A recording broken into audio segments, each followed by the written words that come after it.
Ahead today, it's just over a year from citywide elections in Jacksonville. The highest profile races will be for crowded fields to replace the sheriff and mayor, both termed out of office. Political analyst Rick Mullaney breaks down information from a new UNF poll. Plus, City Council continues exploring ways to improve the trash and recycling situation. There's just a lot to be uncovered as we review through this solid waste issue. My interview with Matt Carlucci on This Week in Jacksonville. Thank you for being with us today. So there's lots going on currently and coming up in Northeast Florida politics. As the expert on public policy and our political analyst, we welcome Rick Mullaney back to our studio, the founder and director of the Public Policy Institute at Jacksonville University. So Rick, special election going on here in the city of Jacksonville, and it's a bit polarizing right now. We've got Democrat Tracy Polson, Republican Nick Howland. And what does this special election race tell us about how things are changing in Duval County for the electorate? Well, Kent, it's important to put this in context. Remember, this is an at-large race. And what I mean by that is there are 19 city council seats. 14 of them are from various districts, but 5 are at-large, meaning everybody in Duval County gets to vote. And because of that, because it's a countywide vote, this is being watched by a number of people. And Duval County has gotten a lot of attention statewide and nationally because in the state of Florida, large urban district that was red is now purple and is trending blue. And you certainly have seen that in recent elections. In 2020, President Joe Biden took Duval County, first time since 1976. That's Jimmy Carter. In 2018, in the governor's race and in the Senate race, the Democratic candidates for the first time took the majority here in Duval County. So many are watching this. For Republicans, typically in local elections, there's been a bit of a dominance. Some of that's been related to turnout, but we see different trends and different demographics as a purple county is going blue. And so many are watching this race in part for that reason. I think watching it in part because this seat replaces the late Tommy Hazouri, who was former council president and a Democrat. So how important is this seat, this special election to each party in Duval County? Well, Kent, certainly at the federal level, in Congress, it's critically important. In the House and the Senate at the federal level, many of those votes are along party lines, and the president's agenda is affected by the party affiliation of who's in Congress. At the local level and Jacksonville City Council, not nearly as important. Partisan politics, not nearly as important at the local level. However, having said that, this is very important to the local Democratic Party, very important to the local Republican Party, and right now it's very, very close. It'll be a turnout election. Yeah. Too close to call, really. And the election day is this Tuesday. And there was a recent poll released by UNF, the Public Opinion Research Lab, and they looked at this, and voters at that point were saying Tracy Polson, she was up by just 1 percentage point on Howland, but as you mentioned, voting turnout this Tuesday is going to be a deciding factor. I want to show you some more of what the UNF Public Opinion Research Lab released in a poll this week. And on the issue of crime, for instance, people responding said crime is the #1 issue facing Jacksonville. 35% saying that was the top issue. Improving downtown was second, but all the way kind of down at the bottom of the respondents, hey, only 2% said taxes. That's my biggest issue for the city of Jacksonville. What does that tell us about these elections that are going to be coming a year from now? Because replacing the mayor, replacing the sheriff, these citywide elections, that's still going to be the issue to talk about, right? It is, Kent. 2 comments. First, on crime. No surprise here. In Duval County, in the state of Florida, around the country, crime is a top issue. In Duval County alone, the annual budget's about $1.4 billion. About 50% of that is public safety. It has been the #1 issue for a long time, so that's not a surprise. Second comment is a bit of a surprise is what we saw on taxes. Only 2% put that as a major issue.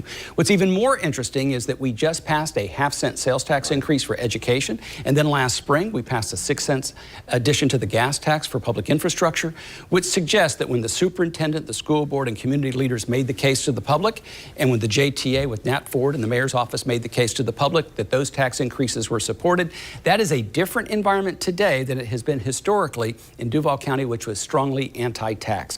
That may have an impact on positions we see in the future. One other note, the rising importance of downtown is very interesting to note. Personally, I'm very optimistic about downtown. I think you're going to see dramatic changes there in the future and in the near term. And so that is also, as the voters are pointing out, this poll points out, an important issue to voters in Duval County. Yeah, the race to become Jacksonville's next sheriff in 2023, it's getting more crowded now. We got 6 candidates. Ken Jefferson launched his campaign Thursday. He was our News for Jack's crime and safety expert, but recently resigned his position before making that announcement this week. His 3rd campaign for sheriff, by the way. But yeah, that makes a total of 6 candidates in the race, and here's a look at everyone everyone in the field. The election for sheriff is March 2023, and in the UNF poll, 39% say they would vote for Democrat Lakeisha Burton if the election were held today. Burton, the first black woman to run for Jacksonville sheriff. Followed, you see the numbers here, 27% TK Waters, Matt Nemeth, both Republicans, Tony Cummings, Wayne Clark, rounding them out, also Democrats. But this poll, by the way, was conducted before Jefferson got into the race. Early polls like this, are they instructive? Do they shape how people campaign in this next 13 months or 16 months, depending on that election in 2023? It's very early, Kent. And so I don't weigh these polls this far out that heavily, but of course, if you did well, you certainly do when you tout it to your supporters. You have a crowded field, in part because there's no incumbent. Sheriff Mike Williams is term limited out, therefore we have 6 in the field. The biggest priority right now is fundraising for these candidates. The other part of the priority is building out your campaign organization and gaining supporters. It's always interesting to look at these polls, but the election is really a year from next month when you take a look at the first race. And only 2, remember, Republicans and Democrats will run together in the primary, and then 2 will advance to the general election. So it's very, very early. Polling results always interesting. Fundraising is the key, and building out that organization. Let's look a little bit, talk about the mayor's race. We'll get to it using the UNF poll as well. And when you add potential candidates for 2023, these are what the numbers look like. Democrat Donna Deegan, the greatest support, 41%. But the next 2 are candidates who haven't officially announced yet. They seem to be raising money, however. Daniel Davis, Leanna Cumber, Al Ferraro, Darcy Richardson, Omega Allen.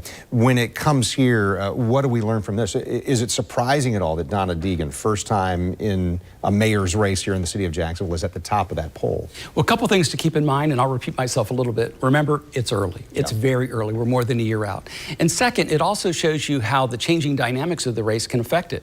When Matt Carlucci got out of the race, that certainly helped Donna Deegan. Also remember this, she's the only Democrat really in the field, and that gives her an advantage.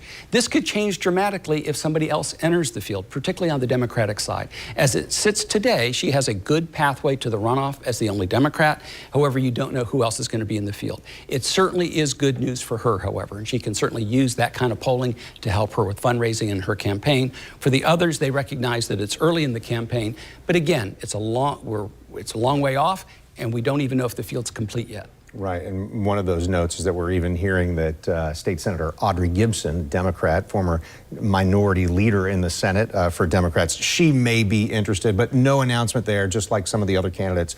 They haven't officially announced, but them being in the race would change things dramatically, right? Kent, again, I go back to something we said earlier. In Duval County, Republicans and Democrats run together. So if that happens, it changes the dynamics a great deal. It particularly changes the dynamics on the Democratic side. So again, it's early. We'll have to see who's in the field. But if Audrey Gibson enters the race, it'll shake the race up. It really would. So Rick Mullaney, stay with us, and you stay with us as well. We're going to move to redistricting and that issue. That's when we come back on This Week in Jacksonville.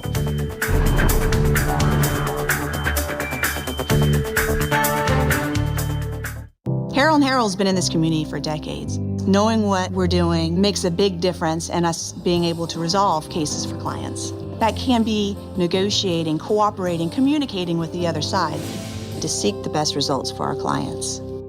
First it was just like these distant roars in the dark, you know, but then they started getting closer and closer, and that's when I saw it. This was no bear. It was like a bear squatch. And that's over now. What?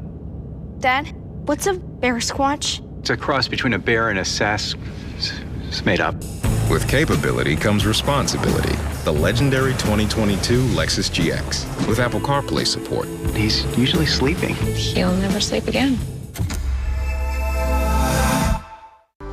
Every day, this city wakes up together.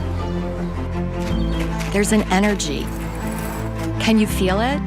It's Jacksonville's pulse. I feel it, and I'm listening. I'm listening to your stories, and I'm listening for change. I'm a mental health professional, a mom, and the daughter of a veteran, and I'm a trusted voice for Jacksonville. Vote Tracy Polson for City Council at-large Group 3 for us. Exact Track 4D, cutting-edge technology to keep you safe. President's Day has arrived, and Bears is offering the best values on top name brands for one weekend only. Right now, save 50% or more in store, including 50% off Tommy Bahama and Lexington, our lowest prices of the year. This best-selling tropical sofa, back in stock at an unbeatable $788. Bears is the world's largest in-stock Tommy Bahama retailer, with thousands of items available for immediate delivery and more arriving daily. Get half off and more through President's Day Monday, only at Bears. The Stanley Steamer started with one man, a van, and a whole lot of carpet. We've been innovating for a long time. Stanley Steamer now goes beyond carpet. We've been cleaning tile and grout, upholstery, rugs, air ducts, and a whole lot more. We don't just clean carpets, we clean homes. So when your home needs a cleaning, give us a ring at 1-800-STEAMER.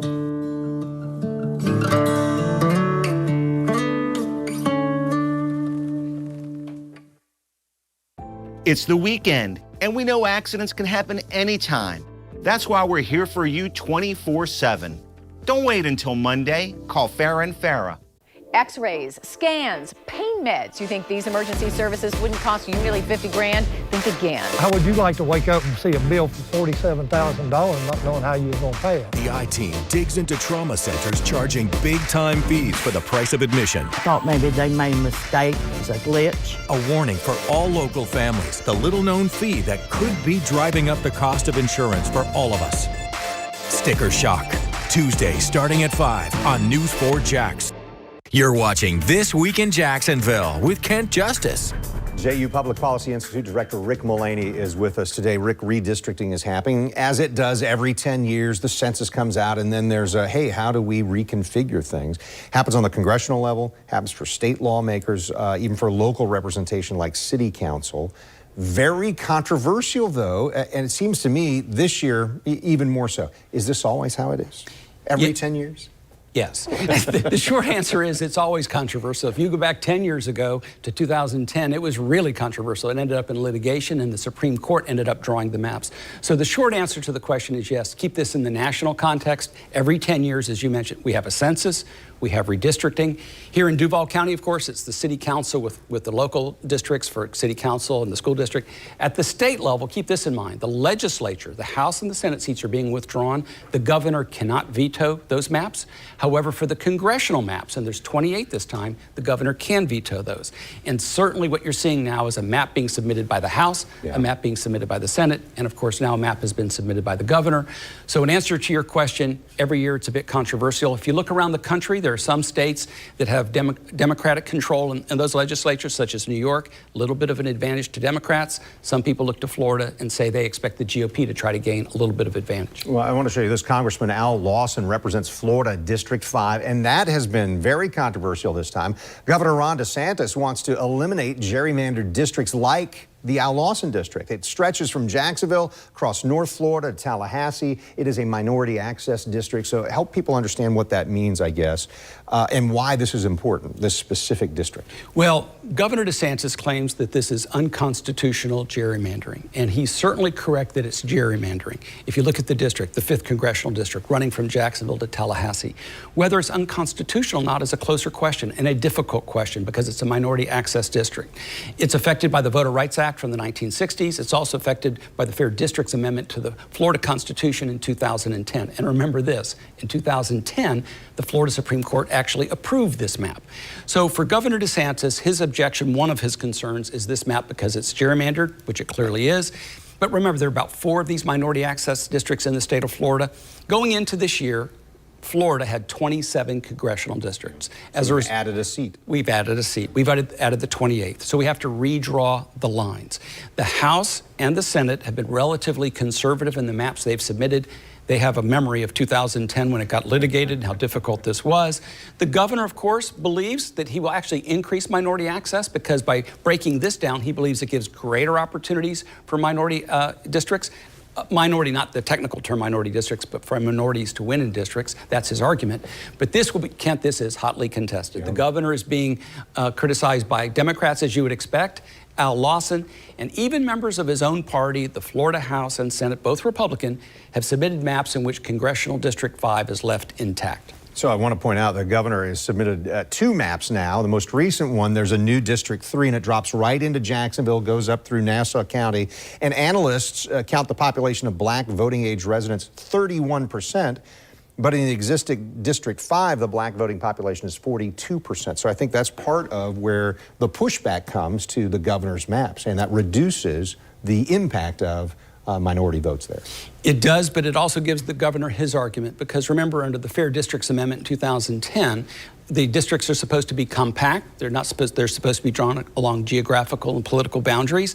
And here, what the governor, I think, would be arguing, and this is an opportunity for a minority to win, but it doesn't necessarily, a minority candidate to win, but it doesn't necessarily have to be gerrymandered the way the 5th Congressional District is.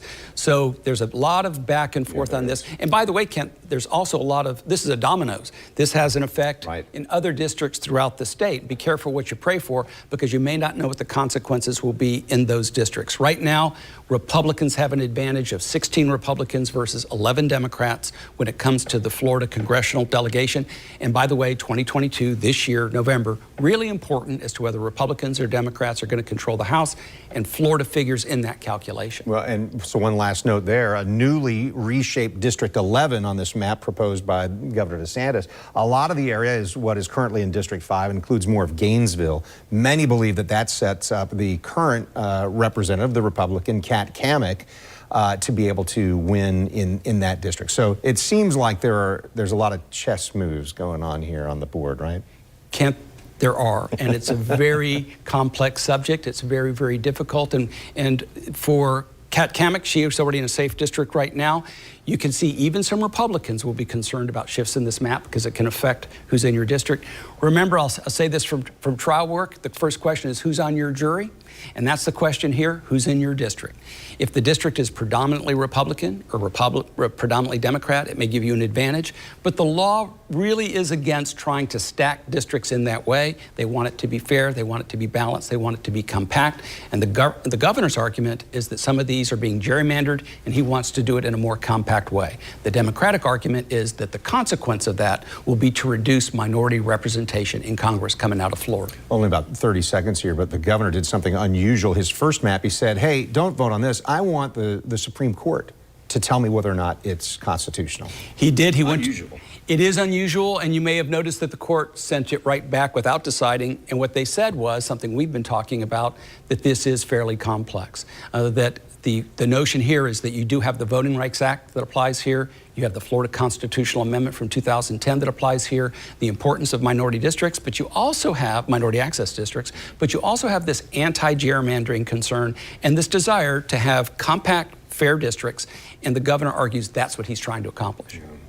Rick Mulaney, it's always fun. I always learn something when we get to talk about this, and certainly the complexities, you make it a little more simplified for us. Thank you, appreciate it.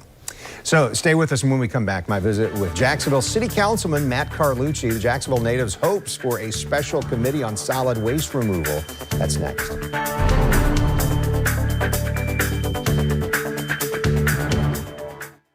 When choosing a lawyer, the choices seem unlimited. Here's what's important to know. The insurance company has unlimited money. We fight fire with fire. Size is our strength. There's only one Morgan & Morgan. Get your personal points plan. I'm James Corden, and I'm here to tell people that WW is getting even more personal. Keep on shopping, ignore us. I've lost like 28 pounds. You look great. I love that my clothes fit better, but I just love ice cream a little bit more than that. The new WW Personal Points program is particular to you. So what kind of foods do you like? Avocado. Ice cream. Sandwiches. No food is off limits. When can I start? You just gotta download the app. Download the WW app today for a 14-day free trial. Channel 4 is a proud sponsor of the 2022 Gate River Run. At Affordable Dentures and Implants, that moment when we see a patient smile is everything to us. So whether it's a single tooth, full dentures, or dental implants, we're here to help you. Go ahead and smile. Go ahead and smile. Go ahead and smile. Go ahead and smile. You're going to hear a lot about how I'm, for defunding the police. Tracy Polson's extreme agenda hurts Jacksonville and puts us all at risk. Tracy Polson attacks law enforcement and makes Jacksonville less safe. That's why out-of-state donors are pouring thousands of dollars into her campaign to make Jacksonville more like San Francisco. You're going to hear a lot about how I'm, for defunding the police. But veteran Nick Howland shares our values and is ready to lead. Nick Howland is the proven leader we can trust. That's why he has my full support. We all know there are days, mountains to climb and battles to face. And all we ever have is one another. So let's promise this, never give up on each other. Never give up, never give up on each other. The following ad is brought to you by Clay Tourism and Film Development. For visitor info, visit exploreclay.com. The Scottish Games and Festival return to the Clay County Fairgrounds on Saturday, February the 26th. This family event includes a children's area, athletic games, traditional Scottish food and more. Celtic rock bands performing this year include Albanach, Seven Nations and Celtic Conundrum. Tickets are $12 in advance and $15 at the gate. Children under 10 are free. For info, visit neflgames.com. At Farah & Farah, we specialize in accidents involving commercial trucks. Call for a free consultation. And if we don't win, you don't pay. You're watching This Week in Jacksonville on Channel 4. Thanks for staying with us. The topic now, solid waste disposal in Duval County. We're getting even more info today after we heard a bit about the crisis on our last episode. And we learned this week curbside recycling pickup will return to Jacksonville in April. And when it does, some changes are coming with it. City leaders say that they're considering stopping glass recycling. They say there's just no market for it, unlike paper and plastic products. So it's actually costing the city money to recycle glass. And after we learned that recycling pickup will resume, I spoke with City Councilman Matt Carlucci. He has organized community meetings to discuss the issue, and he's heard the complaints about paying for curbside pickup and then not seeing it done well. It's very legitimate. At any time that you pay a fee for something and you don't get the service, then, there should be some type of credit or refund. And I kind of pushed for that. And then as I dug in further, I found out, well, our garbage fee doesn't even equal the cost of what the service is. So this is going to be a difficult thing to accomplish. But I will say in the meeting we had today, Solid Waste Special Committee, the mayor's office did talk about some form of perhaps a 6-month refund of some sorts. I'm not sure how they'll do it. I'll leave that to the auditors and the finance people. But I do believe that you pay a fee for a service, you don't get it. If we can find a way to credit people, I think that would be a good thing. City Council President just started a new kind of special committee. We talked with Councilman Salem last week about that. Where does that go? Because it's not just, okay, now the recycling is back. There are some broader issues to try and resolve from the city side of things in solid waste. Yeah, well, we're going to be taking up, and I'm going to list them off here. We took up recycling today. We'll take that up 2 weeks from now, recycling again. Then we're going to talk about transfer stations, where places where the garbage can be unloaded and picked up by another truck, because it's such a long haul out to Trail Ridge landfill if you're over on the north side or towards the beaches and so forth.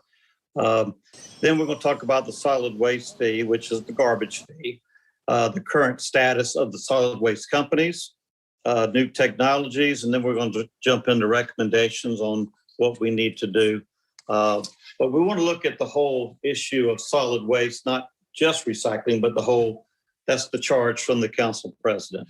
Hard for the city necessarily to do anything when one of those issues is the companies that are trying to provide the service can't get enough workers.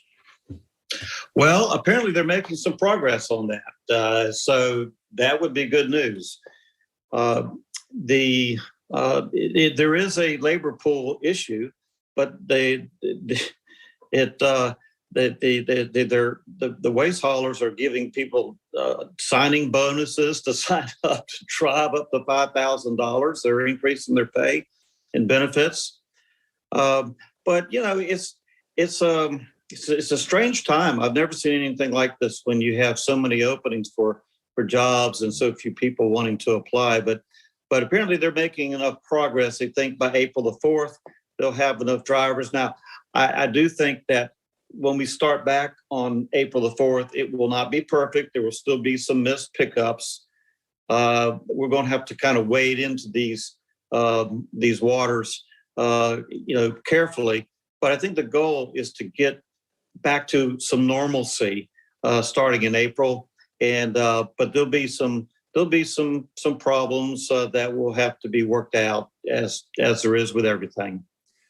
Councilman, we're seeing in surrounding counties, St. Johns County, their commission is talking about, hey, we need to increase taxes to pay for various things. We heard this week that the Duval County School Board is saying, hey, we might need an additional tax to be able to fill 1,000 vacant staff positions and that kind of thing. With inflation going on, with all sorts of different things in the last 2 years because of the pandemic. Do you see that as a possibility in the city of Jacksonville? Are we going to have to look at an increase in tax? Well, the mayor sent a message to the meeting, the special committee this morning. He does not want to see an increased tax to pick up trash.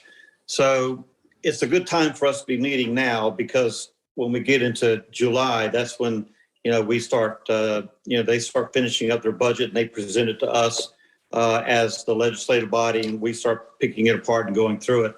So this is a good time to be going through that. So the mayor says he does not see us going back to an increased fee. Matter of fact, we may just go back to paying for our solid waste services through the ad valorem tax and doing away with the fee. There's advantages to the fee. There's advantages to going through the ad valorem tax. These are some of the things that we'll be talking about through this special committee, Kent. Yeah, committee scheduled to go through the end of June. Now, Carlucci told me that the Trail Ridge landfill has between 30 and 35 years left on it. Recycling, though, extends that life, and the longer the landfill lasts, he says, more money is saved.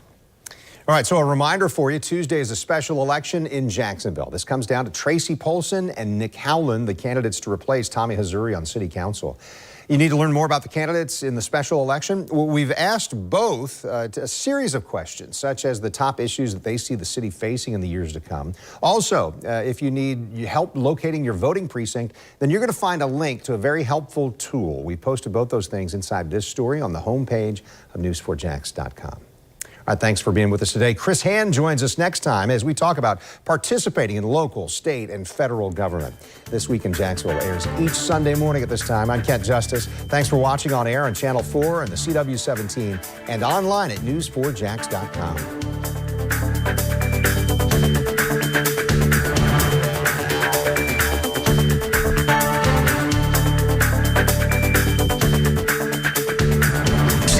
Every day, more people are choosing News 4 Jax, Northeast Florida and South Georgia's #1 source for local news.